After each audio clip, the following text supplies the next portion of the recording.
Remember, there was this big Petraeus concept of bringing non-NATO and NATO forces together in Eastern Europe, and we would go on this crusade, at least in part of Western Ukraine, and establish a security zone. Well, that quickly went away because the Europeans said, "You've lost your mind." That's not going to happen. This is not the time. We're not ready to put ground troops in, and if we tried, we'd run out of fuel after 40, 50, 60 miles. We're not postured for it. We're not trained for it, and we're not properly equipped for it. We have no integrated air and missile defense. Forget it. The Russians know these things. They know our weaknesses and they know our strengths, and that's why I come back to the nuclear issue. It can't be done. It's not going to happen, no matter what we deliver. If we deliver anything short of nuclear weapons, the Russians will defeat those things, and then they'll advance. Colonel Douglas Macgregor has long warned of the misguided strategies of Ukraine and its Western backers, and today, his words seem more prophetic than ever. Welcome to today's video where we delve deep into the crisis unfolding on the Ukrainian battlefield and Russia's decisive moves in the Kursk region.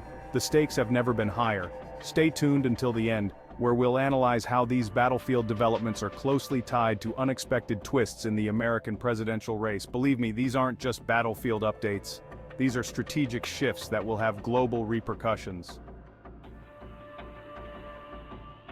But first, let's focus on the immediate events of Zelensky's ongoing offensive in Kursk and how Putin's resolute actions have turned this gamble into a disaster for Ukraine and the West.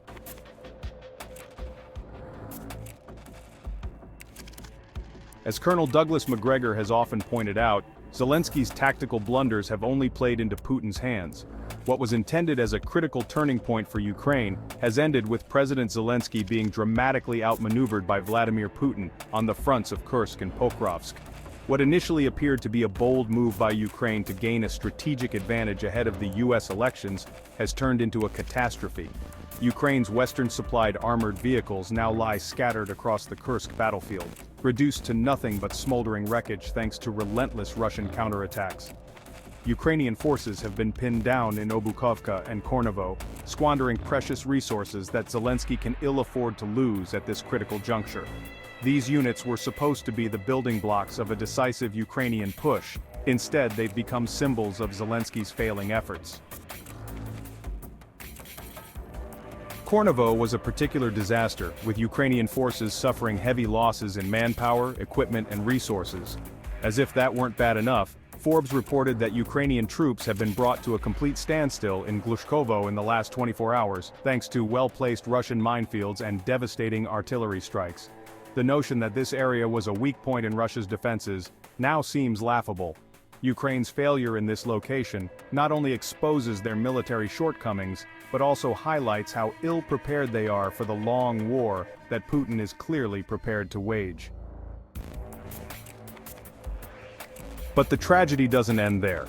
Let's turn our attention to Pokrovske, where the situation is equally grim for Ukraine.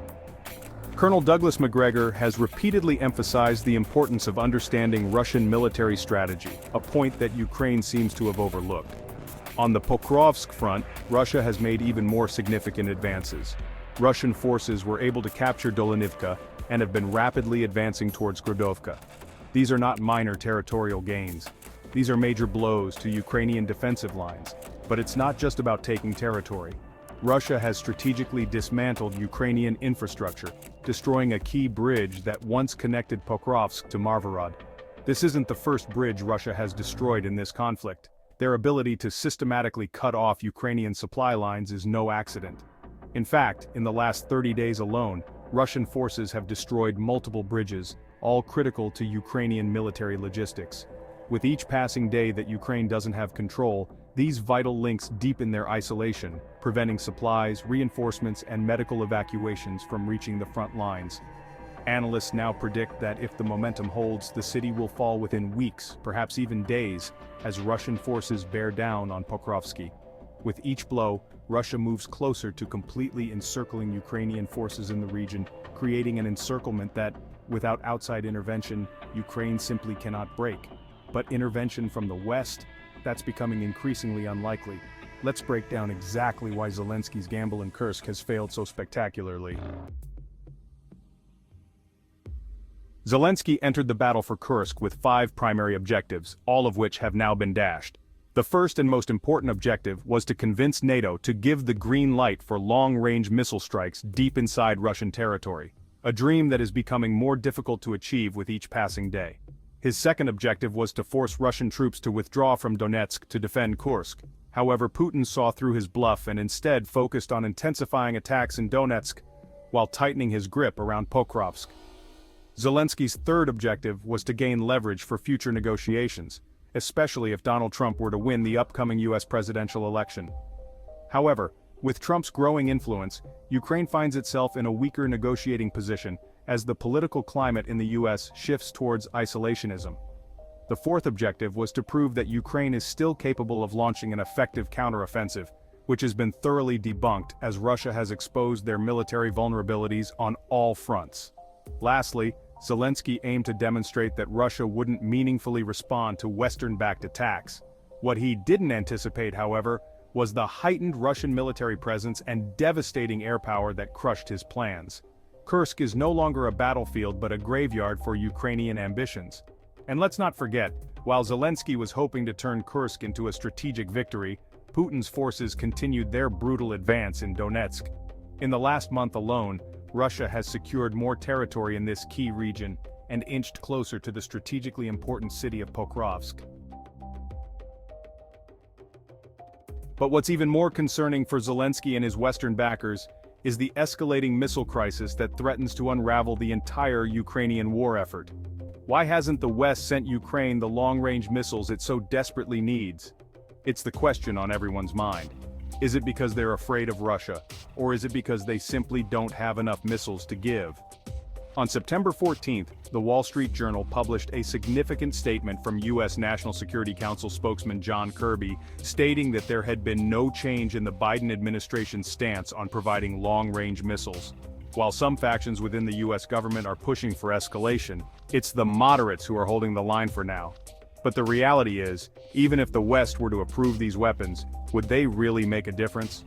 The cold, hard truth is that the West simply doesn't have enough missiles. The US and its NATO allies would need to provide Ukraine with a massive stockpile, far beyond what they've already provided, to have a meaningful impact. But both the EU and the US are running low on their own stockpiles. Since the war began, Western countries have depleted their missile inventories at an alarming rate. Even if NATO somehow manages to muster the resources, it must be prepared for a brutal response from Russia. And let's be clear, Putin is not bluffing. But as the missile shortage drags on in Ukraine, the bigger question becomes, what will Putin do next if the West escalates? Even with the potential of long-range missiles, Ukraine remains at a distinct disadvantage. Putin has made it crystal clear that an attack deep inside Russian territory would be met with a forceful response. With Putin holding all the cards, there's no doubt that Ukraine will face the consequences of its over-reliance on Western military aid. So, if the West finally authorizes long-range missile strikes on Russia, how will Putin respond? The answer is simple, swift, and brutal. Putin has already stated that such an escalation would fundamentally change the nature of the conflict. Russia's retaliation would likely target Western infrastructure, satellites, or key military installations, sending a clear message that NATO is now a direct participant in the war. But Putin's options don't end there. Russia has a proven track record of supporting its proxies like Hezbollah and the Houthi rebels, and could easily provide them with advanced missiles to target Western interests. Moscow could also target Western satellites that are crucial for coordinating NATO defense and Ukrainian offensive operations. The stakes have never been higher. With every Western weapon sent to Ukraine, the war inches closer to a direct confrontation between NATO and Russia. And yet, as the West debates its next move, Ukraine itself is sinking deeper into chaos and collapse. Colonel Douglas Macgregor has often remarked that Ukraine's current strategy is doomed to fail, and the events unfolding now seem to be confirming his warnings. The harsh reality is that Ukraine's situation is becoming untenable. Despite being the second largest country in Europe, Ukraine is being systematically dismantled by Russia's superior firepower. Russian drones and missiles are wreaking havoc on Ukrainian infrastructure at an unprecedented rate. In the last month alone, Russian forces have launched over 700 drone attacks, further destabilizing Ukraine's already fragile state. With each passing day, Ukraine risks becoming a failed state, unable to rebuild or forge future alliances. Western nations that once championed Ukraine are now hesitant, as they watch their aid turn to rubble on the battlefield. Zelensky's government, caught in the ambitions of international interest groups, refuses to even consider negotiations. And the Ukrainian people? They are the ones paying the price. With the looming US presidential election, it's becoming increasingly clear that Ukraine's fate doesn't lie in the hands of Kyiv, but in the decisions being made in Washington.